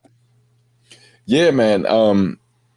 You know, I just remind myself who I'm doing it for, right? Like I'm doing it like first and foremost for these beautiful women in my home, right? My wife and my kids. And so, you know, like I can't allow these outside forces to to make me lose focus of what I'm really supposed to be doing and who I'm doing it for every day. And so that first and foremost. And then second, the other thing I'm considering are the people, are the young men who look like me, who are eventually going to grow up to do hopefully the same or better, right? For there's more is caught than taught. So like, I know there's plenty of people who are silently watching how I interact with my children and my wife day to day. And like, if they don't have certain examples in their life, then when their path crosses mine, they ultimately are going to absorb some of the energy I give off and the example I set. And so it's tough having to quote unquote always be on, like you don't have bad days, because we absolutely do. Right. But I recognize the importance of maintaining that. And I recognize the criticism that like sometimes you get as a dude who's trying to be positive more times than not, because people act like, oh, they ain't real, life ain't always positive, this, that, and stuff. Like Nick, we know. Like you don't think nobody knows? There's more than enough music reminding us all the time that life ain't great. Mm-hmm. You know what I mean? It's like, but some of the same people who making those songs making millions off this. You know what I'm saying? Like you making millions off of people trauma and the day-to-day drama that you sell. So clearly your life ain't as bad as it once was. You know what I mean? It's like, where those songs at? You know what I'm saying? It's like, you got kids going to college and this, that, and the third. You built, and the wild thing, right, with people who love to try to paint hip hop as negative, even the people who've made negative music have done something positive with hip hop culture, because that's how they got to the position they were in. Right. So even in the negative, there's something positive that has come from it. Yeah. You know what I mean? So yeah, man, I'm just, I mean, that's how I deal with it, man. I just recognize that whether my daughters are watching me, my wife is watching me, or somebody I don't know who I might have a positive influence, I know somebody's eyes is on me. And that's a lot of weight to carry, but yeah, it is what it is. I feel like I'm built for it. So I'm gonna do what I can. But to address that line, I think about like how, I live in, it's like a mid-rise building or whatever, like not quite high rise. It's like maybe like 7 or 8 floors, but like there's a lot of people who live in our community, right? And so I pass people every day, and one of the things I pay attention to is who speaks when I'm by myself versus who speaks when I have kids with me. And then the people, and because you see the same people, whether I'm by myself or I'm with my kids. And I find it interesting when those people like won't speak to me or avoid eye contact with me, whether they're fearful or they like, I don't know if they don't like black people, or they just scared of black people, or specifically black men, right? I don't know which one it is. I just know that when I'm dolo, when I'm out here just, Obi-Wan just by myself, you know what I mean? You ain't got nothing to say. And you're avoiding eye contact with me, right? But then I get in that elevator, or I walk down the hall and I got my kids with me, and you're all like making little faces, trying to interact with them and still haven't made eye contact with me. Wow. You know what I mean? Like that's dehumanizing, B. Yeah. It's like I'm not worthy of, interaction with you, like a human exchange with you. Like, and what bothers me when I see them do that with the kids, I'm like, this kid will be my age someday. You still gonna be doing the same shit with adults, but then you playing with the children. Like, what is that? Yeah. You know what I mean? I don't think people really think when they do that, right? Like, yeah, man. Like, yeah, it's definitely a pet peeve of mine and stuff. So, and yeah. It's like I said, it's an unfortunate reality, because it's something that happens. You know what I'm saying? Like, I want to say I've experienced that. You know what I'm saying? Like, I know what it is, and I appreciate that you put it out there. You know what I'm saying? And because other people identify with it. You know what I mean? I definitely resonated with it. The song Make It Home, you have a line where you are also speaking from the perspective of a responsible father, where you say, wishing I was home more, but I got to keep the lights on, working several jobs and still trying to find the time to write songs. Can you speak to how you've been able to balance work, a music career, being a pleasant husband, and an involved father all together? Like, what got you to be able to balance that? Are there any principles that you use as guides to help you get through and like not lose your mind? Yeah, like just talk about how you're able to balance. Yeah, man. Great question. And yeah, man. And shout out to you for taking notice of that song. That's one of the newer joints on the project. That one, man. Like, so that whole situation of balancing all of those things. The one thing that I notice with what most of us do when it comes to your job, you got you got a whole schedule. Your day is mapped out. You know exactly what you're supposed to be doing at your job and when you're supposed to be doing. And if you don't know, you got a supervisor who reminds you, right? Right. That's the average person.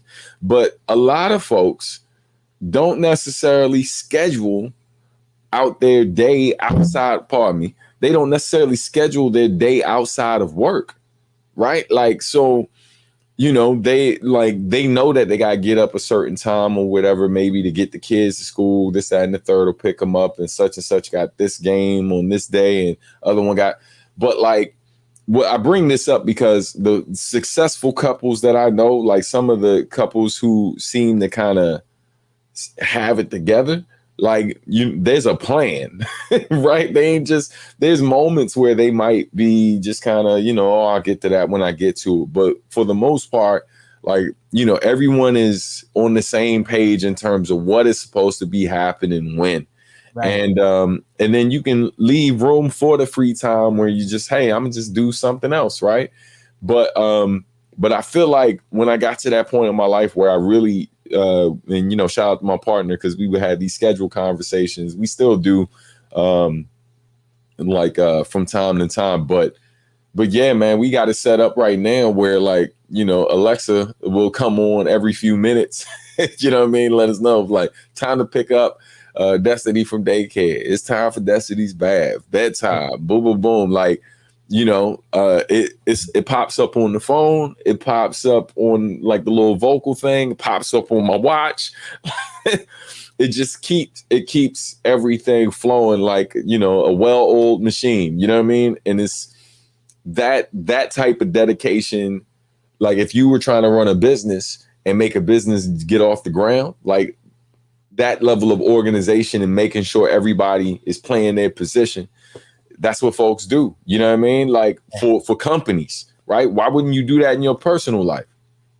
Like why, you know what I mean? Like what are the benefits of being able to keep everybody organized and on the same page and establishing who's going to do what, not necessarily establishing just that, okay, you only do this one thing. Maybe that's the case for some, but maybe you can figure out, okay, if you're doing dinner this day, that means I'm doing dinner the next day.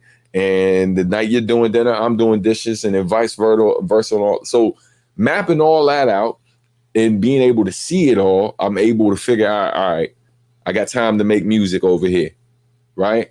Okay, cool. I got time for an interview with my man Cril over here because the baby's in bed. You know what I'm saying? I got time for this over here.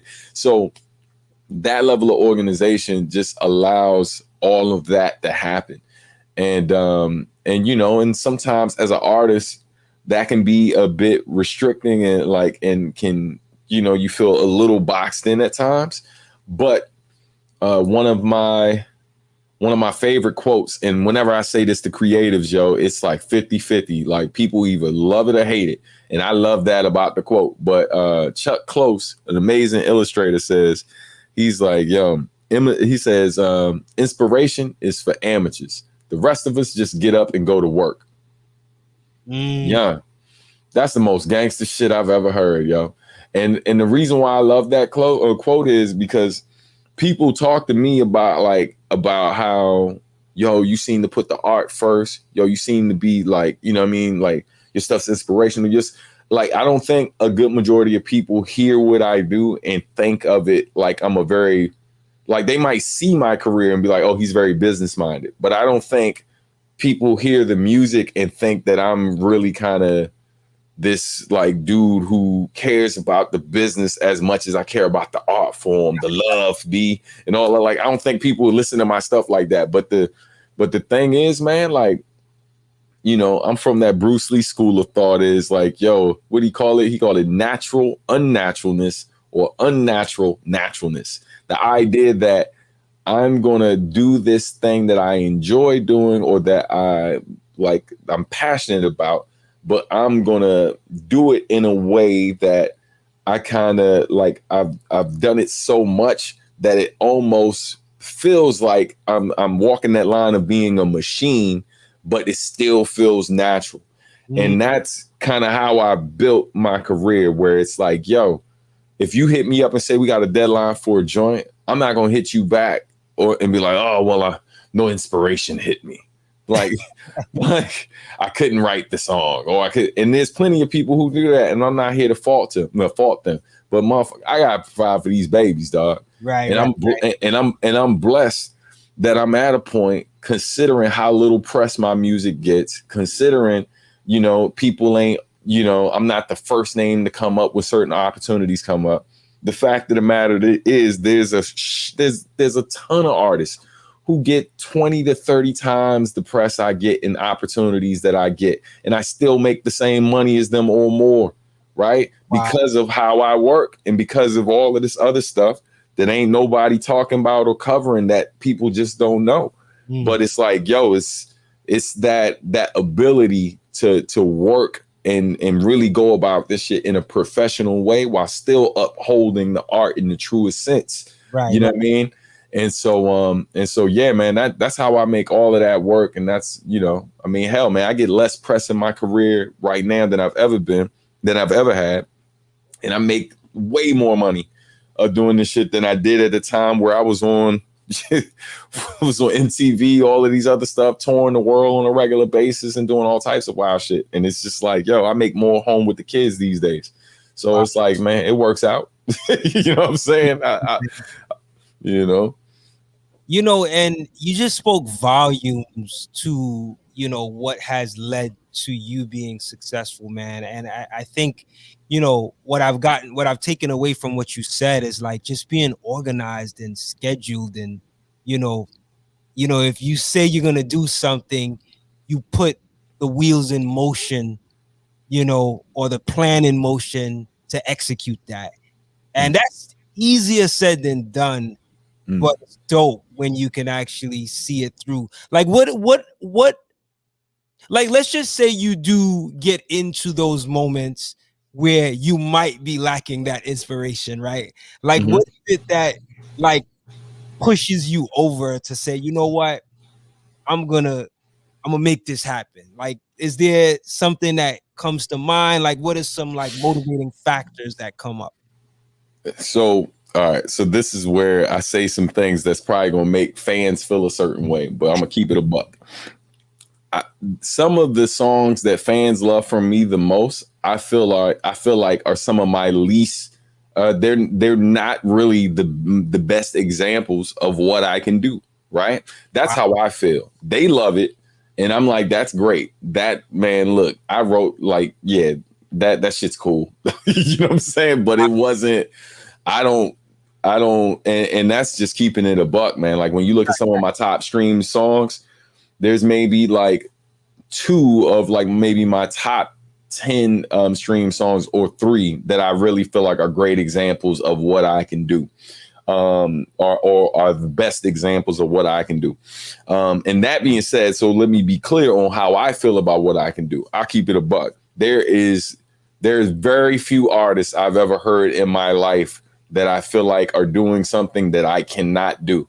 And I'm sure there's a ton of people who disagree, but I can go through my catalog and pick examples and show people like, okay, Yep, you think that's really impressive. All right, here's an example of me doing something similar, and I'm pretty sure there's a good amount of people that if you played both for and they didn't know who I was, they say I ate his ass up. But I'm not here to debate semantics with you, right? So knowing that there are moments where I didn't feel like I gave my best effort, and that particular thing blew up and now has millions of plays and people request that song everywhere I go, no matter where in the world I go, right? If that's me, if that happened on an off day for me, then why the hell can't I at least try to force myself to do something and see how it comes out? Because I have examples of when I didn't necessarily put my best foot forward and it turned into something bigger than I ever could have imagined.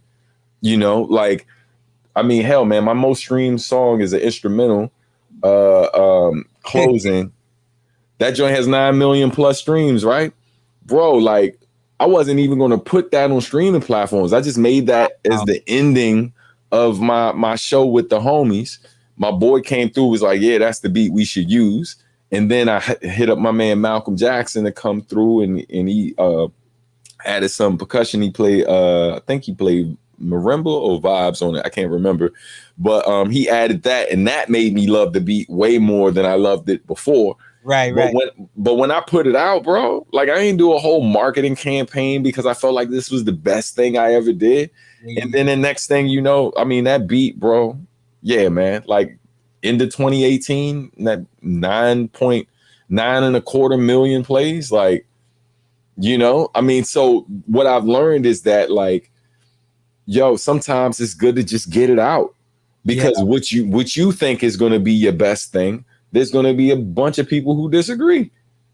No matter how good it is, no matter how, there's people out here that think To Pimp a Butterfly is trash. You know what I'm saying? Like, that joint is a work of art, dog. Right. And so, you know, people are always going to be divided. So so when I create, I know that, and I accept that, and that allows me to kind of push to the side this whole, I want this line to be. And then especially when you start working in a professional setting where you're doing like video game work and other things, I'll be writing stuff that I know they don't care about or are going to catch in clever lines. And then, like, I put all this time into writing some shit that, like, the homies are going to think is amazing. And maybe some of my fans who know I'm more lyrical will appreciate, just for them to come back and be like, yeah, we want to scrap this part, that part, this part. And then maybe could you throw, like, a good example is the PUBG Mobile. Can you throw winner chicken dinner in there for us? Because a lot of the characters say that, and that's a part of the culture of the game. And I'm like, okay. Okay. You know what I'm saying? And so understanding that, like, in certain settings, I'm not going to do that for my personal project, right? Right. But in this professional setting for this particular thing, I'm supposed to create something that people who are familiar with this thing can appreciate, and I got to help them get into it. And so if that requires me to say that, something I'd never say, that I don't even think I say in real life, okay, it's all right. It's cool. I'll be all right. You know what I'm saying? Yeah. I mean, it totally makes sense, man. You know, as you spoke about that, this thing that keeps coming up is this, for me, is like this idea of being a perfectionist, right? And I've learned that it's more important to give it your best shot and get it out, as opposed to trying to be so much of a perfectionist that you never end up putting it out, right? Or by the time you do put it out, it's like you wasted so much energy and you don't get the result that you thought you would have gotten. And you might have gotten a better result in terms of a response if you just put it out in the simple way that you initially thought of. So you know, volumes to that whole concept.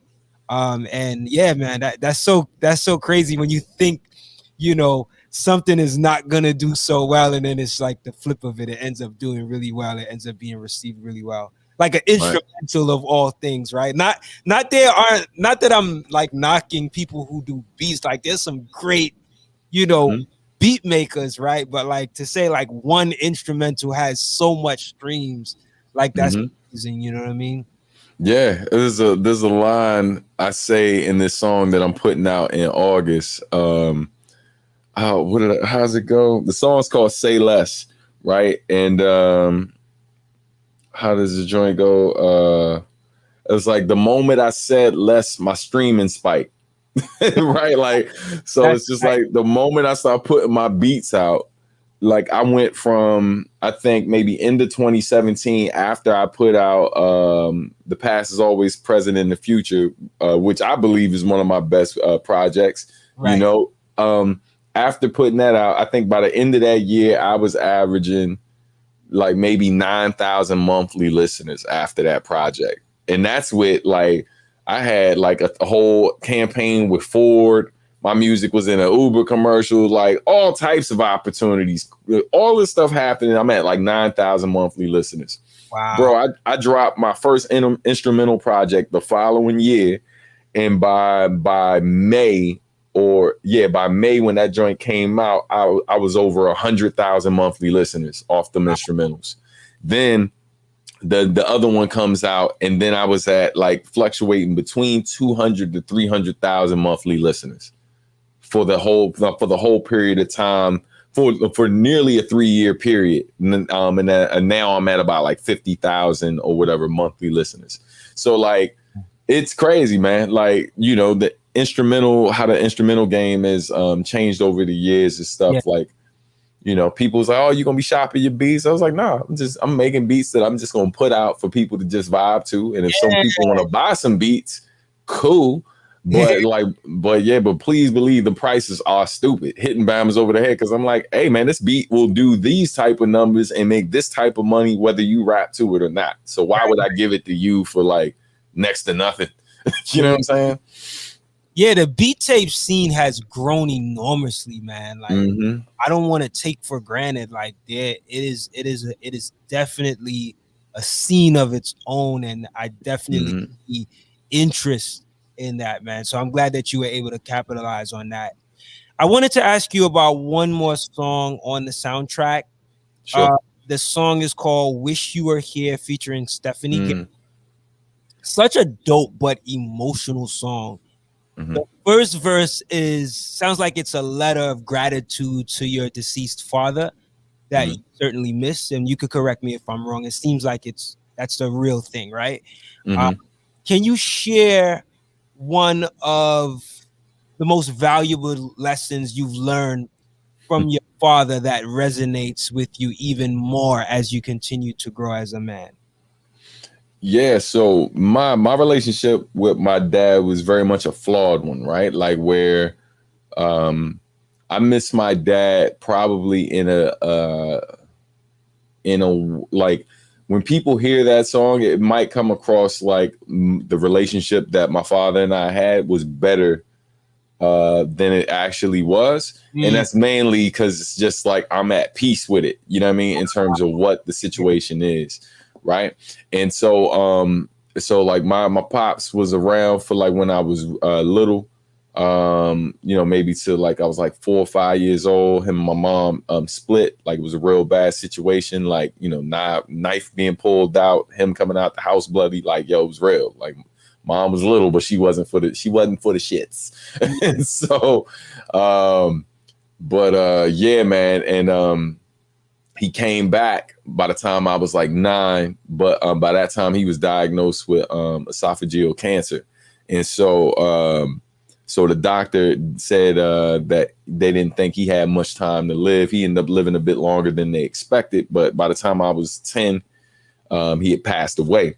So all the interactions I had with him though were like very stressful because he's a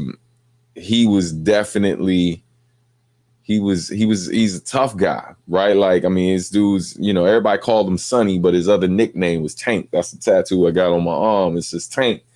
And like, you know, he was this dude when he was healthy, like 6'3", 240. You know what I mean? Like people used to be scared to knock on our door because my father was so intimidating or whatever. I used to get, get my ass beat for like basic shit, dog. If I ain't hang up my pants right, like the inseams weren't lined up, catch them hands, dog. Like, but yeah, it wasn't. It wasn't. I don't have all the greatest memories. I have certain memories that were. But anyway, the thing that sticks with me the most is probably another one that's not necessarily a positive thing, but there's a lesson in everything. It was somebody, I can't remember who said it, but it was like, it's a lesson in everything, even a bullet. And so, and it was basically because I'm a visual artist as well as a musician, and it was there was a time where I did a drawing based on a drawing that my brother did, and I was trying to create my version of it. And my brother's older than me by like 15 years, right? And so I show it to my dad, and my dad, like, this is a direct quote, dog. He was like, "Boy, you can't draw. Your brother can draw, but you can't draw." That stuck with me to this day, to the point where I probably think about that like once a month. And it stuck with me for a lot of different reasons. Number one, when I was a kid, like your parents in general, like your heroes, right? So, for your hero to basically look you in the face and tell you ain't shit, it's like, God damn, you cold, So that shit hurt, right? Like, it hurt. Like, even when I think about it now, it's like I'm 42 years old, and that shit still bothers me. Right. But the lesson that I got from it, man, he turned me. I think how I'm able to work and crank out results in certain situations, and really, like, I feel like I'm an artist that people forget about, right? There was I think it was rapreviews.com wrote some shit about me years ago where they said they compared me to the Baltimore Ravens. They were like, yo, the Ravens at this point in time, when and I don't really watch football anymore. Not really. I don't watch football at all anymore. But at this point in time where he said that line, he was like, Ravens are a team that's consistently so good that you forget they're good. And they always make the playoffs. Always make the playoffs. And most of the time make the championship game at this point in time in their career. But they don't win Super Bowls, and people forget about them. And he basically described me as that type of artist. He's like, he's an artist that's consistently putting out good work and has certain accolades, but because he hasn't become big and done the thing that everybody feels like in order for you to be a successful artist, that like, it's like in the NBA, if you ain't got a ring, you know what I'm saying? It's like you could be doing triple doubles every day. You know what I'm saying? And I was like, oh, he ain't got a ring though. So yeah, that attitude to become that particular type of artist to be doubted all the time or be forgotten about and be looked over, passed up, and all of these other things you could say. You have to have thick skin. Right? Like, the reason why I'm able to keep going and thrive, and even when people aren't always checking for me like that, or maybe just don't think I'm worthy of the attention, like, you have to learn to not care about. It's like, if you can learn to not care about what your father think about you, you know what I mean? It's like, what make you think I really give a fuck about like people who don't actually know me? Right? Like, so it might annoy you a bit, but I'm able to kind of push through and get through a lot of things because of that reliving that moment in my head. Just, my dad didn't think I can draw. And then fast forward, when I was 18, I got accepted, or 17. Well, no, I was 18 then. Yeah, I was 18 by the time it happened. But I ended up getting accepted to Pratt, and Pratt's like one of the top art schools. It's a world now. Art school to get into. I wanted to go to Pratt. I didn't get into it. Sorry. And I'm right. I'm sorry. Yeah, man. But art school, and I didn't get into that school. So my plans changed, Right. Let's just say I didn't further my degree in art. Right. But I mean, with all that you said, man, like, I'm sorry you had to go through that.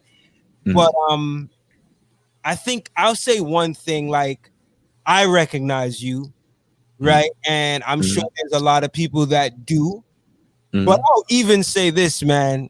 Even with all of that, like the fact that you are making a living, you know, some way from this, and you are putting food on the table, Right. that surpasses any accolade Yeah. that I could think of. So I would say, Thank you, man. man, like that right there is enough to say, you know what? Like you said earlier, you know, in the past, I was getting more press, but now with less press, I'm making more money. Like that is, to me, that is the epitome of a ride. You know what I mean? And of course, you want to be recognized more, but like when you can say, "Look, man, my family is eating off of this," to me, that's like the ultimate, man. So I think you have achieved a great amount of success, despite Thank you. anyone might think, because of that notoriety, man. And it's something I struggle with too, man, because I've been doing Out the Box for over a decade, Yeah. and I still find it difficult to get some of the bigger names, and I've been doing it for such a long time. Some of the artists that I've interviewed in the past, it's harder to get them now. But if I didn't love what I do, I would have given up a long time ago. I still have a ways to go. But yeah, man, I think when you are dedicated to something that resonates with you and it brings joy to you and happiness, you continue to do it regardless of the accolades. And eventually, if you put your plan in place, and you're organized enough and you do things the right way, you get to eat off of it as well. So, man, Sure. thank you for sharing that. So before we close out, the last track on the soundtrack is called A Serene Dedication, and I believe that's one of the newer tracks as well. That's the instrumental. Yeah, Serene Destination. I said it wrong. I'm so sorry. Yeah, No it's problem. Serene Destination. Thank you for correcting me on that. So it's an instrumental track. Talk to me about what inspired you to produce that, and why did you think it made sense to kind of close out the album with? Yeah, I knew that with even though the bulk of the project was going to be, have tracks with me rapping, I knew that because I've been working so hard on getting my production chops up, that I wanted to have at least one instrumental in there. And I figured, why not close with the record, have it kind of be a reflective thing, and something that feels kind of sad, a little, but it's not so much that it's sad. It's really like, yo, like I really want you to kind of process all that I've said, right? And this is just kind of like, I think of the African American Museum and how you go through, when you go to the bottom of the museum and you see all of the hardships that we faced once we got to the Americas. When you come out of that area, they have the MLK reflection pool, right? And it's so you can decompress when you come out of that journey, because this project, even though not all of these songs are necessarily like heavy, dark, or like traumatic and different things like that, there's things in it that, like, like the line we talked about, about like people who interact with folks' children but don't acknowledge the person, that fathered those children, right? That's when we played the music video for that song, for our cousin, man, she said, she was like, yo, it's beautiful. I actually, cried, and like, she was like, it actually made me sad for like, Black dads, you know what I mean? Like, and that wasn't my intent. Like, it's really meant to be like a anthem and a call to arms for dads, you know what I mean? You unite, but yeah, like it's had that effect for some people. And so that track is it's a tribute to both of my daughters, hence the title, A Serene Destination, Serenity, Destiny, my children's names. And it's just like, yo, it's just me reflecting on everything that I had to go through to get to the point where I could be worthy of the title of father, and be worthy of having them in my life, and you know, and having the privilege of being able to raise two amazing children. So it's not, I didn't want something that felt sappy and like kind of overproduced or too upbeat and stuff like that. I wanted something that basically still kind of feels good, but feels a little somber, because like my journey, I think sometimes when you're an artist who's positive and you make music like I make, people just act like I ain't come from the mud, you know what I'm saying? Like, you know, like my journey was this easy shit, just because I'm not always rapping about how fucked up life has been, right? Like, and so, you know, but yeah, man, but this journey's been long and hard, man. Like it's been really, really crazy. And so, I mean, that's been like, you know, sidebar real quick. The dopest thing about working with kids and stuff in the past, especially when I had my one-on-one time, like to talk with them, or when I speak to like groups of them that had certain experiences, kind of like the time when I was in Chicago at Cook County Detention Center, talking to a lot of the youngins who were locked up, you know, just telling them about my experience growing up, you know, and just like, even though I hadn't been locked up and stuff like that, just some of the stuff I witnessed firsthand, seeing people like murdered in front of me, and having certain experiences and being shot at myself, and all of this wild stuff. And then but then showing them like that I was a visual artist, and showing them I was a musician, and then basically showing them, you know, after them hearing me talk about all of these accomplishments, and then giving them my backstory, it's just like, they're like, yo, this dude is from a similar environment, and look at his life. You know what I mean? And it's like, but more importantly, I ain't a superstar, right? Like, look at my life and what I've been able to build. And I ain't this top, you know, charting artist or whatever with, you know, like all of the fancy shit. Like, I ain't got all of that. But it's like, but bro, I got stability, and I got kids that know who I am and love me, right? And I got a wife who, like, you know, would virtually do anything, not just for me, but for our kids and stuff. And we got a business together, something we built a legacy, something that's going to live on forever. So yeah, man, I think you know, it's amazing how something that's so kind of simple and stripped down, which that beat is, can kind of, I feel like, can convey all of that. You know what I mean? Like, when I made that beat, when I found the sample and I chopped it the way I did, I was like, man, I really don't want to add too much to this, because I really feel like it captured a lot of, it made, like, man, I had that beat on loop for a very long time, just really reflecting on my journey. And so I named it after the babies. And then the dopest thing though is hearing my youngest daughter, when I played it in the car, I turned the beat off and I heard her humming it.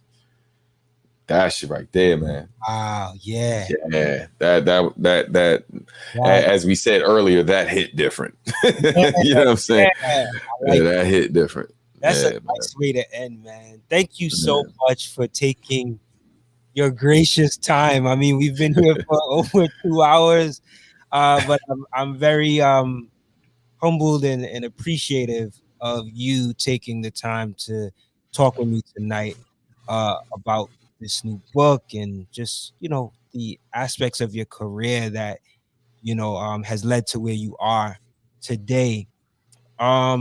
Before we get out of here, can you tell us what else is in store? Like, I know we're like in the middle of 2021, but I just feel like you got some other stuff coming. Oh man. So let the folks know what else might be in store, and also tell them where they can find you, you know, online, whether your website or, you know, social media pages. Yeah, for sure. The main sites to check out, my official website is iamsubstantial.com, or you can check out my bandcamp page, substantial.bandcamp.com. The book is available there. For my business, subartandmusic.com. Remember, as I mentioned before, we're a consulting company. We help a lot of different types of creatives, whether you're a visual artist and musician, or you have a small business. we're artists helping artists, man, just helping build up our artist community and give them the tools they need. And so as far as things I got coming up, let's see, what can I talk about? There is still a few unreleased video game tracks that I've done. I don't know when they're dropping, but I'm sure I'll be posting about them as they are released. There's a collab project that I did. You listen, man, you'll get it first. I did announce it during my last virtual concert, but your space will be the first public space I'm sharing this information. But me and the homie Funky DL, legendary London MC and producer, have a 4-track EP coming out where he did all the beats and I do all the rhymes. He basically asked me for a bunch of acapellas and he remixed several of my tracks, two of which came out, and then 2 that are unreleased. So it's going to be 2 songs that no one's heard for the most part, unless you are on Patreon. So yeah, that's super exciting. It's called We Met in Tokyo. And so that's coming out in August, late August. I'm also working on Katie Fox's, she's an illustrator, amazing illustrator, but we have a project where she has a manga called Animal Arithmetic, and I'm producing an album where it's mostly going to be instrumentals, and then it's going to be at least 1 or 2 songs with me doing my thing. But that's coming, I think in late summer, early fall. Nice. And I've been working on my solo album, Adulting, for quite some time. Like technically Make It Home was from Adulting. What I've been saying was from Adulting as well. So I've been leaking songs from it, just to keep people, like, hey, I'm still here. I'm still here. Right. But so that's coming as well, man. I got most of the beats. I think I got maybe like 2 or 3 beats left to do, but most of the beats are done. Some of the rhymes are written already, but I just kind of got new motivation to really just kind of go back in, not just on the beats, but like I really plan on putting my foot in all in asses, man, in terms of these bars, man. I just so I just want to go back and make sure that I'm not bullshitting with the bars and not coasting through these joints, so I've been taking my time with it. Do you think we'll get a Winter Breaks 3 by the end of the year? Definitely not. I won't say definitely. It wasn't on the itinerary. You know what I mean? But I won't say no. You probably won't hold us to another 6 years of Winter Breaks, right? Nah. I won't. I won't make y'all wait that long, man. But I will say this though. Listen, I appreciate honest criticism from fans, but what they don't realize sometimes, man, is, and I appreciate the love you giving the project, right? But for the people who still love the first one better than the second, which is a natural thing, it's more so I have an issue with people who always say that the first project is the best, right? And the issue I have with that, because sometimes that is true. I like getting better, and I guess not to cut you off, but I have to be honest. I wasn't even really familiar with the first one. It just made me go back to it when I heard the second one. Right. I just resonate with the second one more.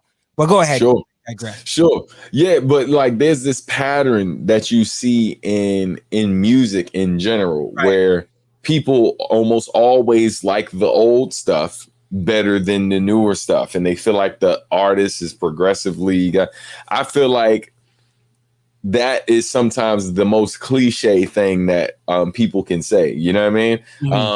And I expect it, but even though I don't kind of harp on those things too much, the one thing that does that, like I said to a fan one time and it made them sad. And I was like, well, I mean, based on what you're saying, I don't need to make any more of that. Like if you like the first one and you don't think, and I've literally seen people say publicly, yeah, I don't think they're going to ever top that. I was like, okay, now based on what you're saying, I never need to do that again. Right. That makes sense. Right. And so, I mean, luckily it got enough feedback that yeah, people were really blown away by it. But there was still a good amount of the audience that prefers the first, which we kind of knew going in. So I ain't tripped too much, but yeah, but I think before we do part 3, I think what we're going to probably do is maybe, so what might happen this year, fingers crossed, is what might happen. We might package both the original and the second one together for a vinyl release and maybe a CD if people actually want. But definitely vinyl. And 2021 bonus tracks. Yeah, I don't know. I mean, I'm just doing. Well, we'll see. That's not a bad idea. Maybe that's how we sweeten the deal. Maybe we throw at least 1 or 2 new joints on there. You know what I mean? What's the deluxe version without a bonus track? Come on. You're right. You're right. Hey, man, listen. So if it happens and when it happens, the world has you to thank. You know what I mean? Wow. Appreciate that, brother. Listen, no problem. Thank you so much again. I want to wish you all the best in success. Likewise. And like, I want to tell folks out there, as we have Father's Day coming up, this book is a perfect book to get, you know, the She Sees children's book and the actual album. Now, I just want to be clear. The digital, can you kind of run down like what comes with what? Like, if I know that if you buy the digital album, it comes with the digital book. Like, how does the purchases work? If you like, break that down to me. If you purchase a physical book, does it also come with the digital album? How's it set up on Bandcamp? Right. So if you purchase on Bandcamp, and it's really, you know, got to put an asterisk by Bandcamp. If you purchase it on Bandcamp, you will get automatically the soundtrack for Fatherhood project as a digital download, and you will also get the ebook version of She Sees, right? And then you will get the book in the mail maybe like 2 weeks after, because we're signing them and all of that stuff. So it's our hope is that we can get most of these out before Father's Day. Right. But the mail's moving really slow, man. So we'll see how it goes. But if you purchase through Bandcamp, you buy the book through Bandcamp, you will get the ebook and the digital album. It's a bit trickier for us to do that through our website. So we're just telling people who want the extras, all the bells and whistles, to go through Bandcamp. Dope. Now, let me ask you, if you buy the digital album, does it come with the digital book, or you have to buy the physical book to come? Great question. So, so if you buy the digital album and you don't buy the book, if you just buy the digital album, you will get the ebook included in the download of the album. Man, that's a sweet deal, man. Like, folks, and the digital album is not even that expensive, even though I think, you know, if you really want to get the real deal, not saying that the ebook isn't the real deal, but the physical book is the way to go, because you'll still get the ebook and you'll get the digital album. Look, man, you can't lose. So, and it's a hardcover book too. It's a hardcover book. It ain't even the little, you know, paperback joint. Like, we invested to make this as authentic as possible. It's like, we know it's our first time out. And, you know, and I've seen a lot of people do books before and stuff like that. And we just wanted to make sure ours was comparable to anything else in your children's library. You know what I mean? And that was important to us, you know? Dope, man.